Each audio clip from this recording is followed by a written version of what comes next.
ఒరే ఎన్నిసార్లు చెప్పాను రా ఎవరైనా తోయడానికి వస్తున్నప్పుడు పక్కకు జరగమని. అమ్మ పాపమమ్మ, అలా జరిగితే పడిపోతారు వాళ్ళు. పాపం అనుకుంటే నువ్వు పాపమై పైకి పోతావురా అయ్యా. ఈసారి కరెక్ట్ గా చెయ్యి.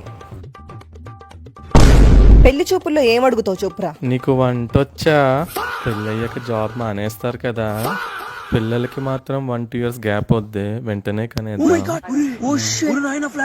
ఒరే ఒరే 90s నా కొడక, 90s నా కొడక. ఎవరు ఉన్నాడో లేదో అడుగురా. పిల్లల దాకా పోయావేంటరా? పిల్లల దాకా నువ్వు ఇట్లనే ఉంటే ఫస్ట్ రోజే కప్పెట్టేస్తుంది నిన్ను 90s నా కొడక. సడన్ గా ఇలా డ్రింక్ ఇస్తే నువ్వేం చేస్తావురా? అరే ఏంటి నా కొడక, కుడి తాగినట్టు ఆ తాగడమేందిరా? మరి ఏం చెయ్యాలి? రూల్ నంబర్ 1, ఫస్ట్ గ్లాస్ లో ఏమైనా ఉందో లేదో చూసుకోవాలి. రూల్ నంబర్ 2, కుక్కల వాసన చూడాలి. రూల్ నంబర్ 3, నువ్వు చాలా అలసిపోయి ఉంటావు, కొంచెం తాగివ్వులే అని అడగాలి. నీ ఆవిడ కుక్కర్ తీసుకురమ్మంటే ఏం చేస్తావురా?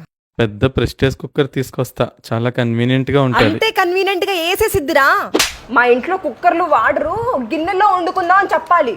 చెప్పేది విన్నా అన్న, ఎప్పుడు పెప్పర్ స్ప్రే క్యారీ చెయ్యి. అది అమ్మాయిలు కదమ్మా వాడేది. ఇప్పుడు అబ్బాయిలు కూడా వాడాల్సి వస్తుంది ఆయన. ఏంద్రా ఇంత మార్కంగా ఉన్నావు? ఒరే నీకు పెళ్లి అవ్వకపోయినా పర్లా, ఫస్ట్ ఈ ట్రైనింగ్ కంప్లీట్ చేశాకనే పెళ్లి చేస్తా నీకు. అమ్మా పెళ్లి తర్వాత కూడా నువ్వు మాతోనే ఉంటావు కదా. ఒరే ఒరే ఒరే నీతో పాటు నన్ను కూడా చెక్కేస్తారా?